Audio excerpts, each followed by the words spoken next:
Hello, I'm Trip Clark.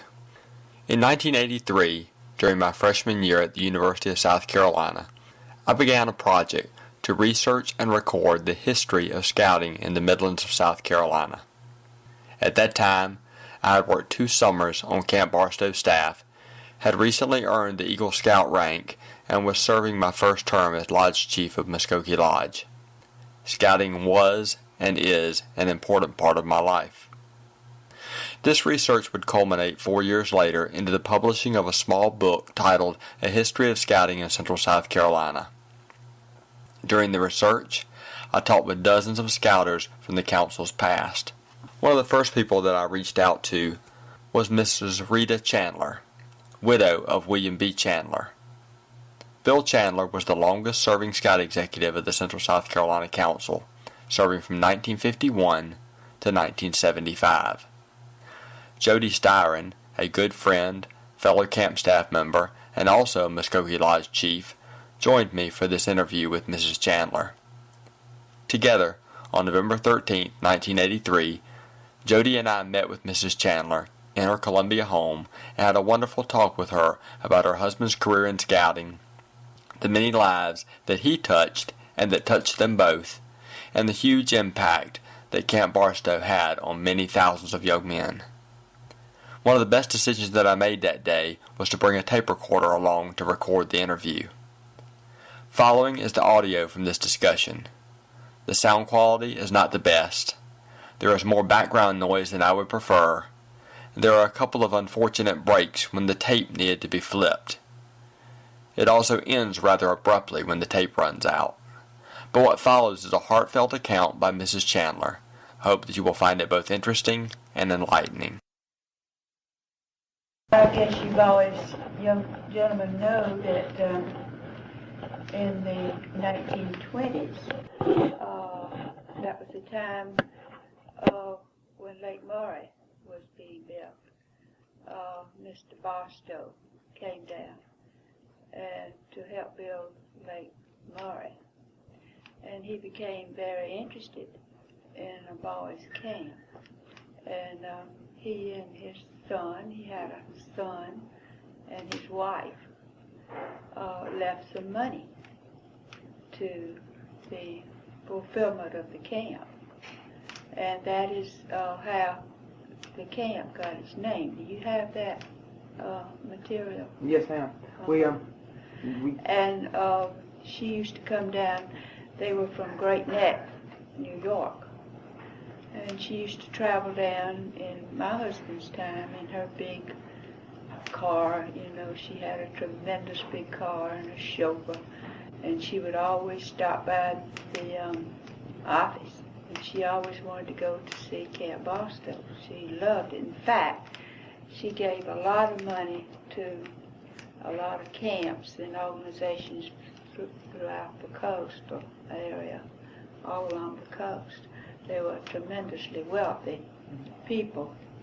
Mrs. Barstow died in the middle 40s, but Mr. Barstow and his son died early, much earlier than that. Mm-hmm. And I think if you look in the dining hall at Camp Barstow, you will find the son's picture, if it's still there.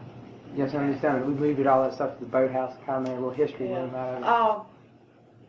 I thought I'd date you back to that. Now, Mr. Chandler was in the Air Force during World War II. He was a navigator stationed out at Larry Field Air Force Base in Colorado, Denver, and became sick and had an ulcerated stomach, so he was given an honorable discharge, and came back, and he decided that he wanted to be a Presbyterian minister. But after going into it, he found out that he would have to go to seminary. Well, we had one child then, so someone approached him about going into scout work. He always had a very deep desire to help young people. And so he went to the National Training School in Mendon, New Jersey. That's where you had to go to be trained to work for scouting. And he was elected president of his class and did quite well. He came back and was employed by the Central South Carolina Council in 1944. At that time, they were called field directors. They aren't called field directors now. I don't know exactly what they're. Council executive. Or district executive. District executives. But at that time they were called field directors, but they changed that, and the reason they changed it because it gave a little bit more polish to their name. Field director didn't sound as, polished as district the other name. And he served a particular area from Columbia on up through Saluda County, and he traveled that area. He served under the Scout Executive Roscoe Stevens, and he was the Scout Executive here at that time. And in the summertime, they put him out at Camp Barstow, which he dearly loved as the camp director. Well, he worked here for about 3 years for the Central South Carolina Council, and then he was promoted to go to the PD Area Council, but lived in Conway. We stayed there 2 years, and then Mr. Stevens was transferred to Raleigh, North Carolina, and the board met and asked him to come back as the Scout Executive. You know what year this was? So that must have been in 1946 or 47. And he remained as the Scout Executive until September 14th, 1975. If I'm talking too fast, please tell me. You probably know most of this already. No, I didn't know what we're trying to, because he is an integral part, and we want to write a special part in the book about him because he did so much for scouting in this area, as we understand. We're only 18, and you didn't even know him. We didn't know him. He would have loved to have known you. And we know a lot of the older scouts, Jerry Stewart and Chuck Bowen, and we understand he was just a fascinating person, right. Captivating and everything, and we want him to be well, very much a part of it. Well, he loved the camp out there. I guess that was his big do. He loved to work in the office and to travel with the adults, with the adult program and building scout membership and everything like that. But his big do was those boys. He felt that they were his sons, and he owned every last cotton picking one of them.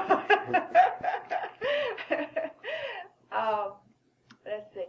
When we went out to camp now, you remember the palace? Yes, ma'am. Okay, well, it's torn down. I haven't been out there since his death, but I understand it's been torn down. Well, at that time, we went out there. I had just finished college and had one little child, 6 months old, and we were placed in the palace to live for the summer.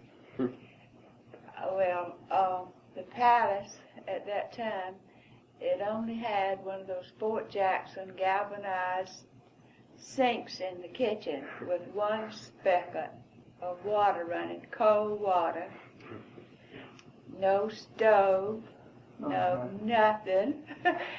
And my parents said, well, how in the world my grandchild going to survive this? And they were real worried about it, but we were really dedicated to helping young people. And we didn't even have a place to warm the baby's bottle. So what he did at night, at that time, we had the cabins way back in the woods, and when the boys were supposed to go to sleep, he would have a little wood stove up there in the dining hall. Now, this isn't the new dining hall. And this was back during the 40s? 40s. They only had a light pole right up there by the, you know where that sawed off tree is with 1940 something? Yes, ma'am. Well, that was the only light in that place.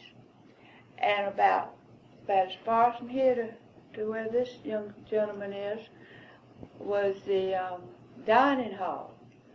And it was an old wooden dining hall, and the porch faced that little greenhouse. Is the greenhouse still there?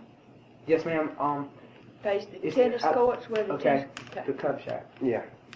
The porch faced the tennis court. But it was an old one low roof hanging, and it had a wood stove in there. And they had sinks in there, and you had to wash the dishes, separately. And some of the boys, particularly one, Skeeter Zimp from Camden, he earned his, tuition or whatever you call it, out there for the summer by washing dishes. But there were a lot of boys out there who became very prominent citizens in South Carolina who washed dishes. And talking about hot, it was 110 degrees in there if you ate in there with no air conditioning, no screens. But they all had a happy time, and they just had a great time. I have a few little things over here.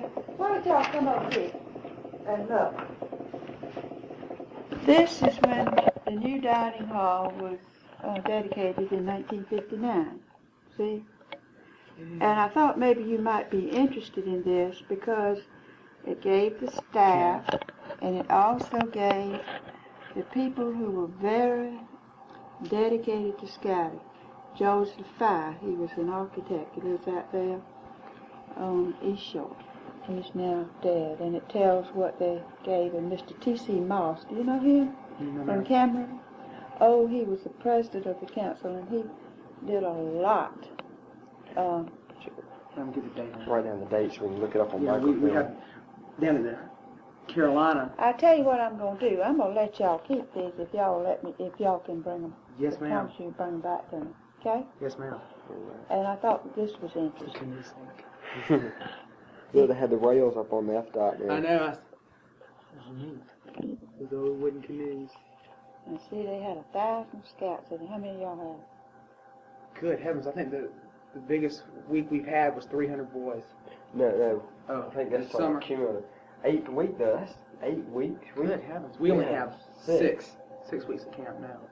Well, plus staff week and no. So it was a big deal out there. We had probably about 1,000 in the summer last year. And this was Here's about a month. This was my husband. This is, I have several of these. I'll give you this one. Okay. This was about a month before he died at camp. He died in September, and camp closed in August. And this boy, he's now just finished Princeton, and he's Princeton minister. Good heavens!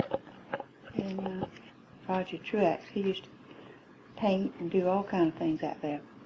And these are the men that were so instrumental in building that new Camp Barstow dining hall. It was built in 1959. Oh, sit down. So we just had one light on that pole, and he would go and put the pot on that little old wood stove and put the bottle in there, and then he'd bring it back with that 2 o'clock bottle. So that's how we survived, and we stayed out there all summer long in that. And upstairs, that's where in the palace, that's where the boys lived, not the campers. Oh, but the staff? The staff. Man. The staff lived up there. Good heavens! That drove you And crazy. then when they didn't live there, they lived down, down there by the spillway. Yes, ma'am. The cabin. Staff Is that shack. cabin still down there? No, they tore it. When did they tear Mr. it down? McElroy tore that down. Well, it used to be called Country Club. The country club. By like the Barstow Oh, Hilton. good heavens! That's what they call down underneath the That dining used to hall. be called the country club. They had a lot of fun down there. Imagine they did. But it's a strange thing.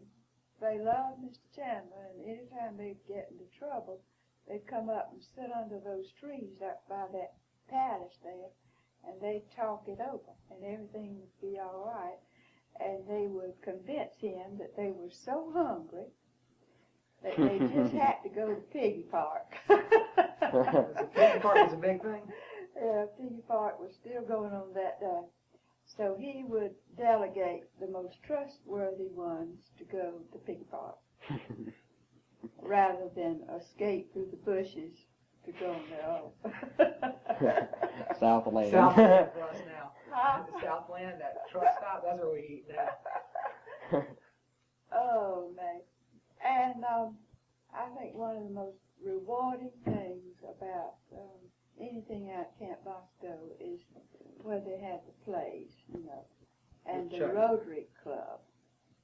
Did you know that? Yeah, they donated. Columbia Rotary Club, which my husband was governor of Rotary, District 777 in 1975. The year he died. He was very, those Rotarians would just do anything for him. And down there at that little place, the Rotary Club built it, and they had tremendous doings down there. Plays. Pageants. That's what Pageants. And someone told me that they had done away with that pageant, but that was the most happy. Okay, did away with 1 year. I think it was 77 to 78. And then we started Order of the Hour week. Mm-hmm. All right, that's a new thing that started in 1979. And the biggest thing of OA week is having the pageant, and it's an Indian pageant. Instead of doing it a week at camp, I guess in 76 they did that. Chuck Bowen did that thing in 1976, I don't know if you remember. But no, they have an Indian pageant every year. We do that. Well, Chuck Bowen did it 1 year, and the Turner boy, who's at, he's at Clemson now, has a big job up there at Clemson. He did it after he left. Chuck Bowen started doing it. But I think that was one of the most influential projects that has ever happened out there. The boys worked on that all week long. Sometimes they'd stay up till 2 o'clock at night, and they'd get me down there. Sounds familiar. We know They'd that. get 2 me o'clock. down there to paint up their face, and I made some of the costumes up there in the palace. But they had this every week. They would put this on. Yeah, every week, and they would invite the parents and visitors out, and we would have an overflow choir.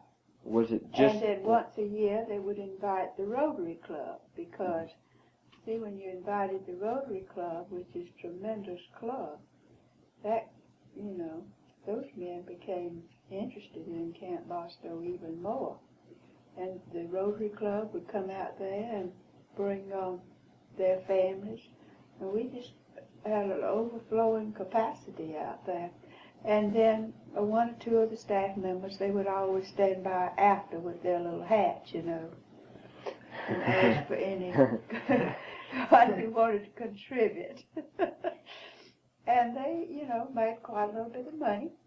And then after that, after the play, they would come up to the dining hall, and they would have ice cream, and it would be already churned.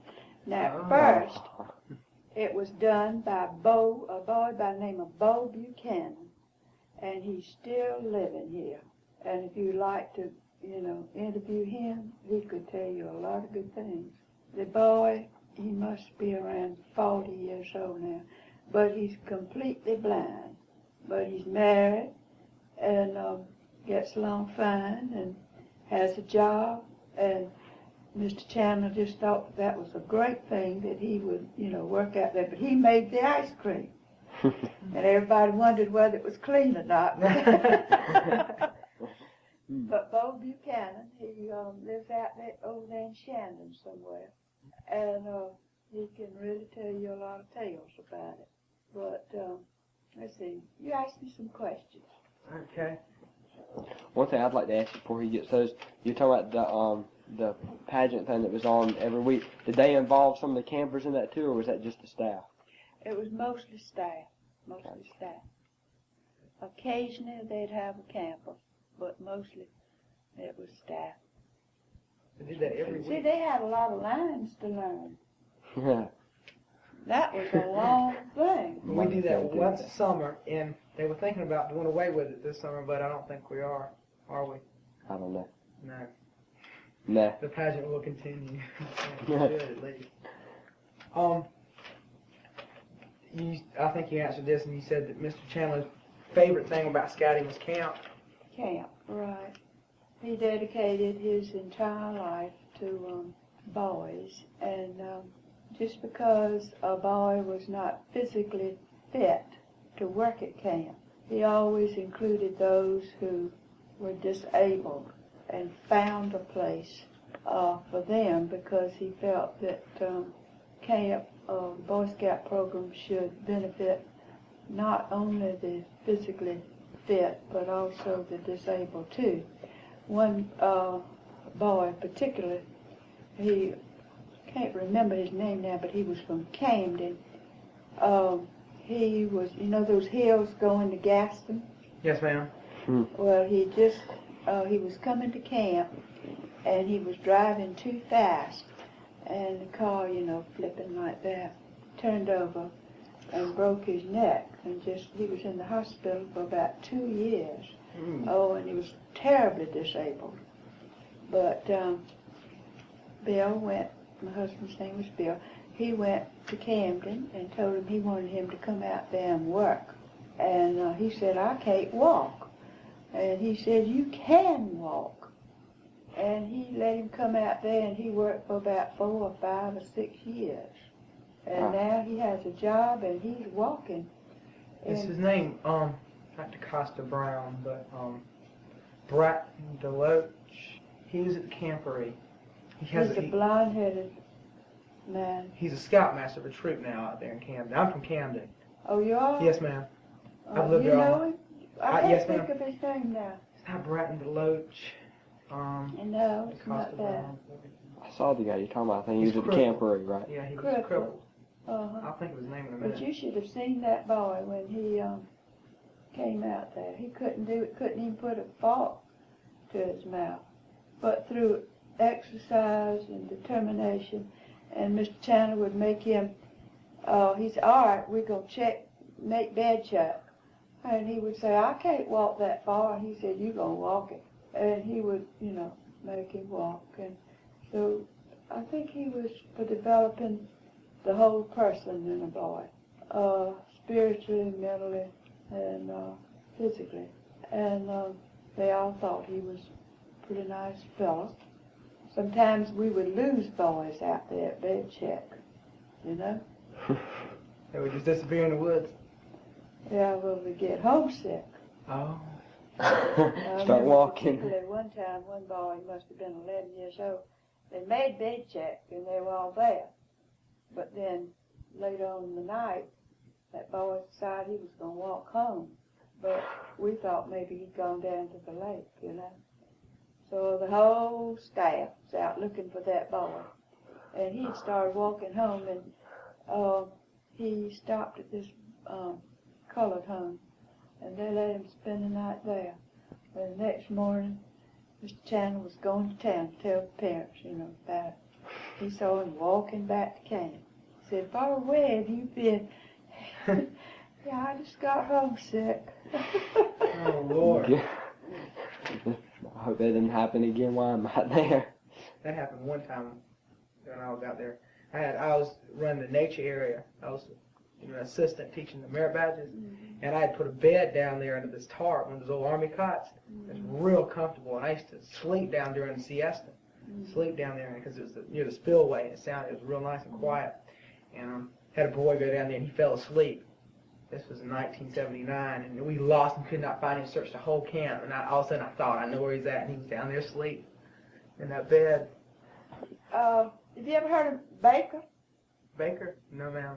Well, he was the black cook out there, and he was a school teacher here in Columbia during the winter time. He cooked out there for many, many years, and he could not stand for anybody to mess up his kitchen. Well, on Sunday nights, you know, when they would have that pageant out there, those boys would mess up that kitchen. They'd come in there about 5 o'clock in the morning, and he would be so mad that he would wake up the camp. He would start throwing pots. He thought he was a super cook, and he cooked out there for many, many years. He always smoked a pipe, and he had ashes in all the food, but the boys picked on him, but they loved him. Also, Mr. Glover. Johnny Glover. Are you talking about the older man? About his father, Johnny. I think he works for the Willow Lane. abuse. Yes, ma'am. Juvenile children. His father came out there the same year that my husband came in the 40s. And he remained as caretaker until he retired.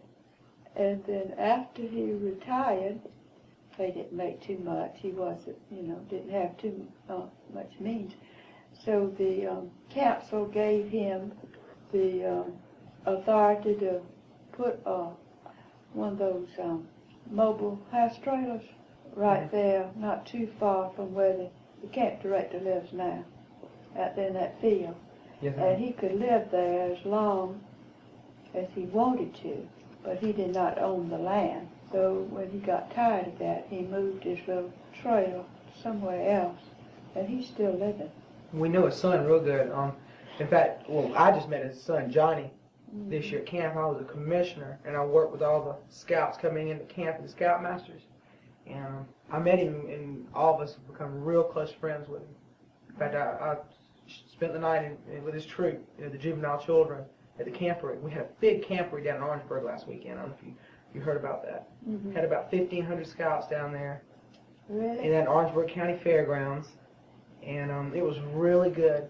It's good to see all those many scouts together. Well, Mr. Chandler, he really did a lot for the Glovers. So when they came out there, it was back in, the end of the Depression, and they just didn't have anything. And I think Johnny's brother was the first member of that family to ever graduate from high school.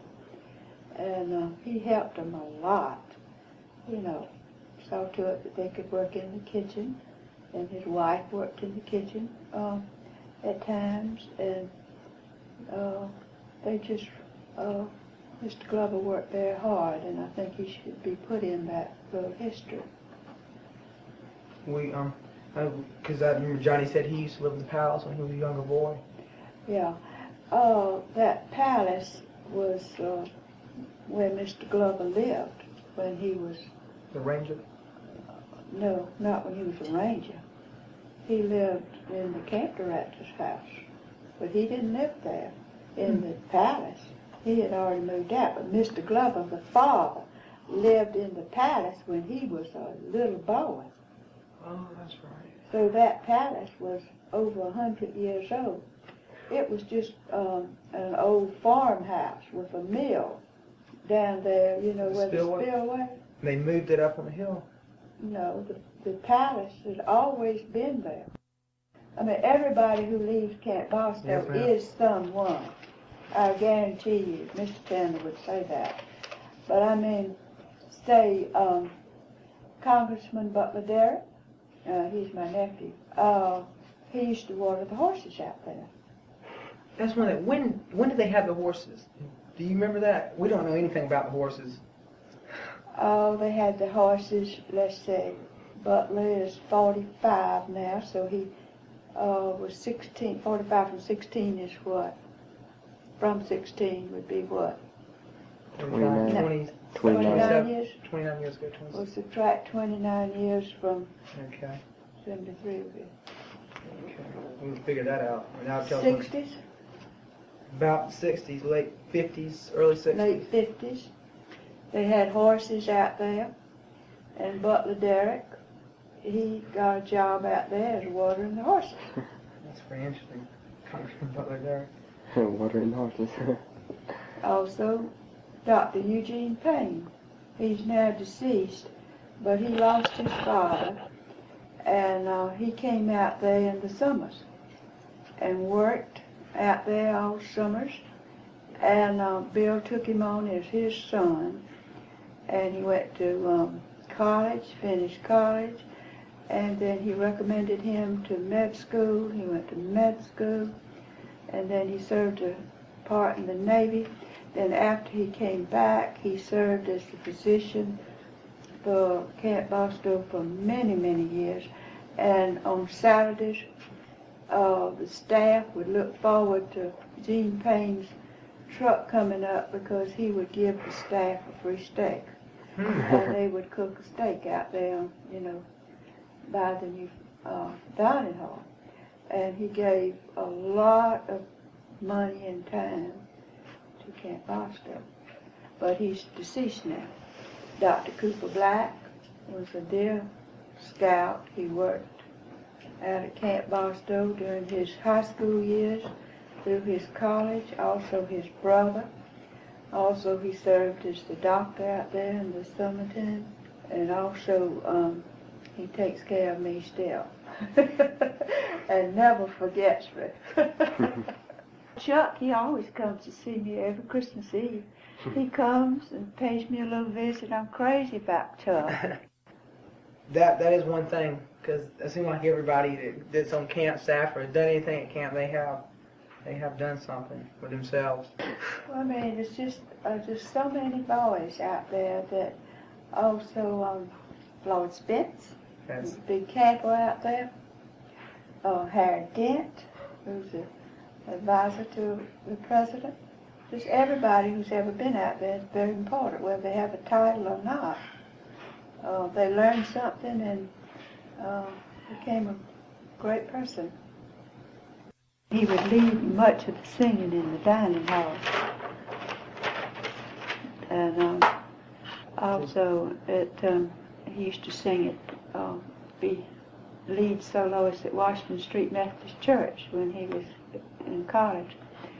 At night, I think one of the most effective and most meaningful things, he used to sing the Lord's Prayer at the end of the, campfires.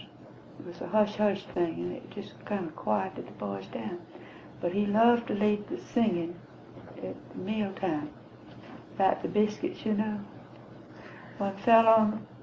Oh, yeah, we sang that. Eric Carr came out to camp and sang that song. I know what you're talking about. I don't want to go to Camp Barstow. The biscuits at Camp Barstow, they say they're mighty fine. One fell off the table and hit Friend of mine. friend of mine. There's no song. Oh, I don't want to go to Camp Barstow.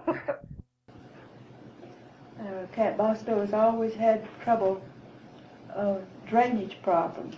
I don't know whether they still have it or not, but the staff had to get out there and dig those ditches, The ditches. in the summertime. And Dr. Black and Butler Derrick, all those boys would get out there and dig ditches. And Mr. Chandler too. One thing about him, he never asked his boys to do anything. I could hear it say now that he wouldn't do himself. As someone said, I think when he was there, he would dig ditches and then go in and take a shower and then go have breakfast with Governor West. He and Governor West were good friends while he was governor, and he would always tell him to come over and eat breakfast with him. But he said he'd go in and dig ditches and play Boy Scout, but then when a person where he could, he was good friends with everybody in all walks of life. That's what I'm trying to tell you. And I remember him telling me we always kidded each other about where we were going to be buried. He says, I'm going to be buried right out here by this camp, by this flagpole. So I can hear the bugle blowing, Oh, my. So when he died, I thought about that. That's where he wanted to be buried at Camp Barstow, because he felt that was his home, And we had been out there so long that Even the children thought we owned Camp Barstow, but I said, no, we don't own Camp Barstow. But that time the families went out and stayed all summer. Families? Yeah. We stayed out there for years. And we stayed and, we had 5 children. And my oldest daughter, she's 39 now. And so she stayed, that was the one who was a baby. And then when she went off to college, she was a piano major. We rented a piano, put it in the big old white house, the palace out there. And she played Bach and all like that for the staff while they worked. Now she's a doctor, music performer, so they know all about Rita's playing. But we were not allowed to leave the palace. Families could not mingle with the scouts. Now the staff could come up, and talk under the trees, and they could come to the house, but we were not allowed to mingle with the staff at all. We ate in the palace, and occasionally we would eat down in the dining hall on Sundays. But we just carried on our business and going back and forth to Columbia, just like that's just where we lived. And Camp went on as usual. We didn't know too much about it. Was Mr. Chandler, was he involved in Scouts when he was a boy? Oh yeah, he was an Eagle Scout. He's an Eagle Scout. Because we saw his picture in the paper in the Scout News in 1931 when he got his Eagle. Oh really? Because the Caroliniana Library down at USC, they have all the state newspapers on microfilm. And back during the 20s and 30s, they ran a newspaper called Scout News, and it said, W.B. Chandler gets Eagle. And we said, oh, that's a picture in the paper. We can bring you I don't know if you have it. We can get a copy of it for you. I can put it in I'd there. love to have one. It will show this picture, but it'll have a little write-up because we can't get the original paper, but we can get a copy made of it. And you know that fraternity y'all have down at university? Alpha Phi Omega? Yeah, he started that. And when he died, they don't usually let anybody come down there to those things. But when he died, the chapter gave me a plaque in memory of him and had us come down to the university and have the family come down there. But he was a great believer in that. Oh, and do you know him? Yes, ma'am.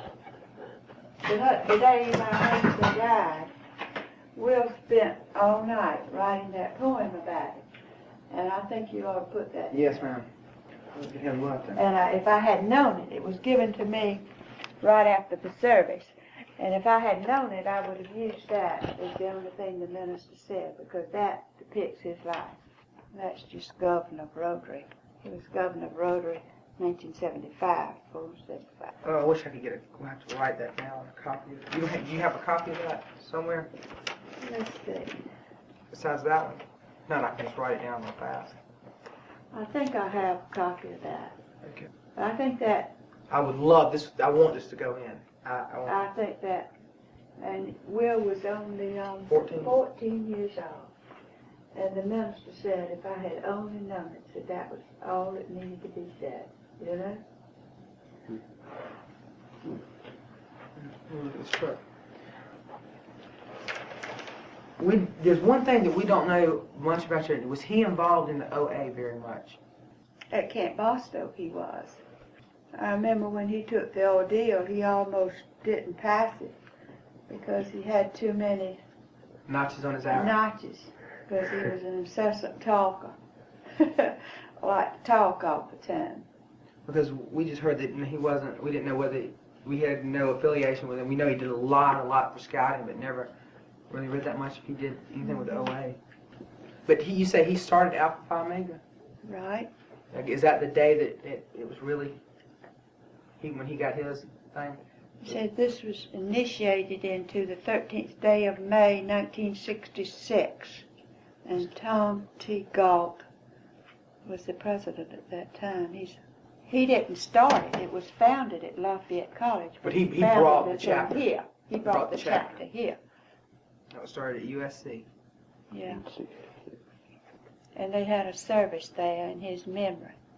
This is a little thing that he always liked to read to when he made a speech.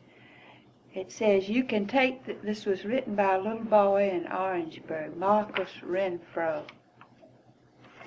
He says, you can take the stars from the sky and put them on a blue field of cloth.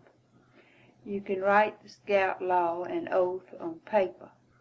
You can get a young boy to join the scouts. You can take red and white cloth and sew them together, one red and one white. You teach the meaning of the scout law and oath to the young boy. When you put the red and white flag together with the stars on the blue field, they make the American flag, and this means nothing because it is only cloth. When you put a young boy in a scout uniform and teach the meaning of the scout laws and oaths, this means nothing. But when you put the American flag high above the other flags and respect it with your heart, this means you love your flag and country. Also, when a young boy joins the Scouts and believes all parts of the Scout law and oath with his heart and mind, he is a true Scout, which will make him a Scout among Scouts, a citizen among citizens, and a citizen among nations. This was General Westmoreland's speech when he came to make a speech at one of the annual meetings. He brought General Westmoreland to speak. Also, Strom Thurmond was a good friend of his, and he spoke at many of his meetings. This isn't written by him, but this is something he liked to, you can have that if you want. That's something he liked to quote. Two Boy Scout parents. I brought this to y'all. I want y'all to have this. This is just a little patch. Thank you. Oh, thanks. We're big patch collectors, but I tell you what, I think this is going to mean more to me than any patch I own. He always said, 100 years from now will not matter what my bank account was, the sort of house I lived in, or the kind of car that I drove, but the world may be different because I was important in the life of a boy. It wasn't written by him, but it's one he liked to quote. This is what we really like to... Well, I guess I could get one from Will. I'm sure Will has one, because Chuck and I have become pretty good friends. I have a trunk upstairs that has a lot of other stuff in it. I might get you something, but I really think that this speaks the thoughts of the boy. I just can't believe that 14... I was teaching at Hammond at that time. I can't believe that... I hardly believe Will did that, but he loved him so much that it's a beautiful thing. We would, if you can find one, we'll, be in touch with you. You go ahead and take that. I have several copies, but bring it back to me. Yes, ma'am. We will. And take a lot of time to copy that, but... we can probably get that Xeroxed at the library, just lay the thing on the machine. Bring it back by here for you. Miss Shannon, we really appreciate this. You meet with us and all that. What else can I tell you? We got plenty here. Told us about all. Really? And we'll probably have some more questions as we dig further into the... Let me go back, get one more thing. Okay. He being in scouting meant a lot to me and to my children. It taught us that we don't live just for ourselves. We live to help others. And many times, Camp Barstow served boys from all walks of life. The poor, getting boys in orphanages. Sometimes on Sundays when the parents would come out there, they would stand out there by that gate waiting for their parents to come. And you probably have nice parents, but all boys don't have parents that care. And we had a crying time out there sometimes. I imagine. And so I would sit down there by the spillway, and Mr. Chandler would send them down there to me. I'd sit down there all Sunday afternoon and talk to them. And I got real close to those boys. And every Christmas, there's not a Christmas that passes that those particular boys don't either come to see me or send me a little gift or send me a card. And I think when Mr. Chandler died, there were over 2,000 people at his funeral. And they lowered the flag at the State House. So I'm a rich person. I married a good man. But those boys, they would tear your heart out sometimes to listen to their stories of why their parents didn't come. Some divorced, some didn't have any, you know. So it really gave me an opportunity to be of worth to someone. Say, for instance, Dr. Cooper Black. He never forgets me. Every Christmas he comes around here, takes time out to come to see me. And he had another brother, too, who worked out at Camp Barstow for many years. Then he went up to Walford to go to school. Well, coming home one night, ran there by the school, his car ran off of a steep embankment, and he was in the hospital for about 2 years up there. Partially blind now, and just disrupted his medical career. Never could be a doctor. But you know the first person he called? Well, Mr. Chandler and Miss Chandler. And we came up there, and we sat with him. His whole life turned around. Well, he wanted to die. We showed him that there's still worth. So Camp Barstow has served its purpose. I think Central South Carolina is very fortunate to have had Camp Barstow, because it has molded many lives. It's done more reconstruction in boys' lives than anything I know of. It's just showed those boys how to live. Yeah, I tell you what, I know Tripp and I can attest to that, because I can tell you there's no other place that I love is when I go down that road and go through that gate. We were at Camp Barstow today. You're in a different world, aren't you? And I'm at home when I go to Camp Barstow. Well, that's what Camp Barstow was for. But Camp Barstow, when we were there, it was homey. It was a home to a lot of boys, and even home to those who had a home. You know Jesse Reese? You've heard of Reese Real Estate? Yes, ma'am. Well, Jesse Reese was a scout out there. He came out there when he was about 12. And we used to have to run him home. Told his mama he didn't want to leave. Well, you know, he left to go Durham, North Carolina on a conference. And he wasn't feeling too well when he left, and I told him not to go. He said, well, I've got a job to do. That was his last words at home here. So he went up, and when he got up to make his speech, he collapsed and had a heart attack. And they took him over to Duke, and he lasted long enough for me to get there. But Mr. Pulliam Motor Company, lives up the street from here, and flew me up there in his private plane. That's why I up there. I said, well, Bill, what do you want? Most of all, I want to go to Camp Barstow. I want to go to Camp Barstow. That was home to him. He was happy out there on that parade field. But it was just nothing when we went out there. Absolutely nothing except that. The woods and the woods, they're run down, no lights, you know, and just nothing. And the lake was, it was nothing.